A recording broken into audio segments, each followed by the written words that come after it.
आप 280 kilometre per hour की speed से फरारी की F1 कार में बैठे ट्रैक पे कई दूसरे ओपोनेंट रेसर्स के खिलाफ रेस कर रहे हैं। अभी तक आप रेस में सबसे आगे हैं और ओपोनेंट्स मुसलसल आपको ओवरटेक करने की कोशिश कर रहे हैं ताकि आप पीछे रह जाएं और ये रेस हार जाएं, लेकिन आप फिर भी सबसे आगे हैं। इतने में अचानक से कुछ ऐसा होता है कि आप गाड़ी से कंट्रोल खो देते हैं और कार ट्रैक की साइड्स पे बनी दीवार से जा टकराती है और फौरन कार को आग पकड़ लेती है और ये कार आग में जलने लगती है। सुनने में ये जितना खतरनाक है उससे भी ज्यादा खतरनाक था ये निकी लाउडा के लिए, जब 1976 में जर्मन ग्रैंड प्रिक्स के मौका पर उनकी कार को क्रैश के बाद आग लग गई और वो पूरे 55 सेकंड्स तक आग में जलते रहे। हमारे लिए तो 55 सेकंड्स कुछ भी नहीं, लेकिन वो जो उस वक्त जलती हुई F1 कार में बैठे हेल्प का इंतजार कर रहे थे ताकि कोई आए और उन्हें आके आग से निकाले, उनके लिए 55 सेकंड्स कभी न खत्म होने वाले थे। वो हिलने की कोशिश कर रहे थे लेकिन हिल नहीं पा रहे थे ताकि वो इस जलती हुई आग से बाहर निकल जाएं और फिर चैंपियन की तरह निकी आग को हराते हुए उससे बाहर आ गए। अभी हम देखेंगे निकी लाउडा के सर्वाइवल की नाकाबिले यकीन कहानी,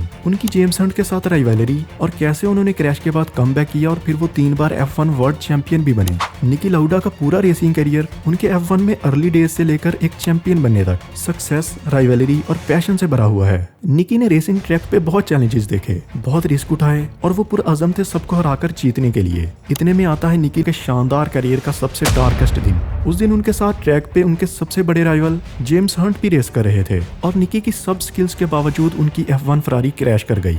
ये स्टोरी है राइवलरी, एक दूसरे को पीछे छोड़ने की दौड़ और चैंपियन बनने की। निकी लाउडा 1949 में वियना, ऑस्ट्रिया में पैदा हुए। निकी ऑस्ट्रिया के रूरल एरिया में फैक्ट्री से ट्रक डिलीवरी का काम करते थे। इसी ट्रक डिलीवरी से उन्हें ड्राइविंग में काफी एक्सपीरियंस हो गया था। 1966 में जब उन्होंने जर्मन ग्रैंड प्रिक्स देखा तो उन्हें भी रेस का शौक पैदा हुआ और बहुत जल्द उन्होंने अपने लिए रेस कार ढूंढना शुरू कर दी। 1968 में निकी ने मिनी कूपर से ऑस्ट्रिया की हिल क्लाइंब रेस में हिस्सा लिया तो वो अपनी पहली ही रेस में सेकंड पोजीशन पर आए। निकी इतने ज्यादा स्किलफुल हो गए थे कि हिल क्लाइंब में वो अपनी बेसिक कार से एक्सपीरियंस्ड ड्राइवर्स को पीछे छोड़ देते थे। आगे जाके फिर फार्मूला 3 और फार्मूला V में कम्पीट करने के बाद वो 1972 में मार्च टीम की तरफ से ब्रिटिश F2 वर्ल्ड चैंपियन भी बने। 1971 में ही निकी ने मार्च टीम की तरफ से फार्मूला 1 में भी कम्पीट करना शुरू कर दिया था, लेकिन फार्मूला 2 चैंपियनशिप जीतने के बाद उन्हें फार्मूला 1 की फुल टाइम सीट पे प्रमोट कर दिया गया। निकी मुसलसल कामयाब हो रहे थे, लेकिन उन्हें क्या पता था कि ये सक्सेस उन्हें उनके सबसे डार्केस्ट टाइम की तरफ लेके जा रही है। 1974 में जब निकी ने फरारी की फार्मूला 1 टीम को ज्वाइन किया, यही उन्हें नाकाबिले यकीन कामयाबी मिली और जेम्स हंट के साथ खतरनाक राइवलरी भी। इस सीजन उन्होंने 4th प्लेस पे फिनिश किया, जो कि अपने आप में एक बहुत बड़ी कामयाबी थी। 1975 में पहली बार निकी फार्मूला 1 वर्ल्ड चैंपियनशिप जीते। ये वो टाइम था जब वो फार्मूला 1 के सबसे पॉपुलर ड्राइवर बन गए थे, लेकिन पॉपुलैरिटी के साथ ही राइवल भी बनते हैं और ऐसा ही कुछ हुआ निकी लाउडा के साथ। निकी के सबसे बड़े राइवल जेम्स हंट, जो कि एक ब्रिटिश ड्राइवर थे और अपने एग्रेसिव ड्राइविंग स्टाइल की वजह से जाने जाते थे, जबकि लाउडा की ड्राइविंग क्लिनिकल और प्रोफेशनल थी। वर्ल्ड चैंपियन निकी अपनी जिंदगी में कामयाबी की इंतहाई बुलंदी पर थे, लेकिन फिर उनकी जिंदगी में एक ट्विस्ट आता है जिससे उनकी लाइफ मुकम्मल तरीके से बदल जाती है। 1 अगस्त 1976 जर्मन ग्रैंड प्रिक्स के मौका पर नürburgring सर्किट रेस के लिए तैयार था। ये रेस ट्रैक, जो कि ड्राइवर्स के लिए बहुत ज्यादा टेक्निकली चैलेंजिंग और दुनिया में सबसे खतरनाक ट्रैक है, उस दिन बारिश होने की वजह से और खतरनाक नजर आ रहा था।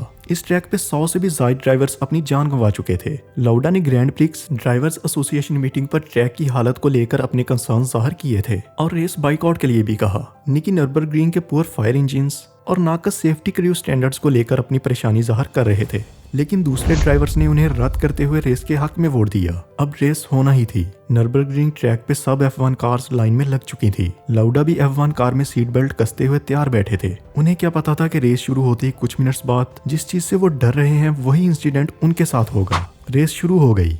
निकी उस रेस में शुरू से ही इतने केयरफुल थे कि वो पहली लैप के मुकम्मल होते ही कार पिट्स में ले गए और टायर्स चेंज करवाए। यही गेम में एक ट्विस्ट आता है।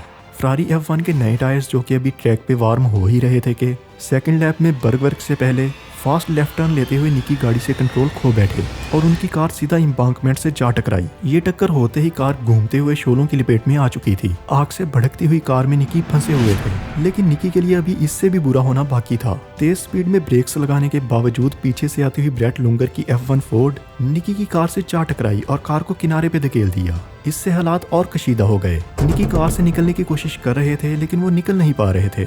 उन्हें हर तरफ से आग के शोलों ने घेरा हुआ था। हालात की अर्जेंसी को देखते हुए दूसरे ड्राइवर्स ब्रेट लुंगर, आर्चुरो मर्दारियो, गाय एडवर्ड्स और हैरोल्ड अर्टल निकी को खुद ही मलबे से निकालने की कोशिश करने लगे। हैरोल्ड अर्टल फायर एक्सटिंग्विशर से कार को लगी आग बुझा रहे थे, जबकि आर्चूरो मर्दारियों ने इंतहाई दिलेरी का मुजाहरा किया और जलती हुई आग में घुसकर निकी, जिन्हें उस वक्त कुछ समझ नहीं आ रही थी, उनका सीट बेल्ट खोला और उन्हें कंधों पे उठाकर जलती हुई कार से बाहर निकाला। निकी 55 सेकंड्स तक आग में जले और अगर वो कुछ सेकंड्स और बाहर ना निकलते तो उनका बच पाना नामुमकिन था।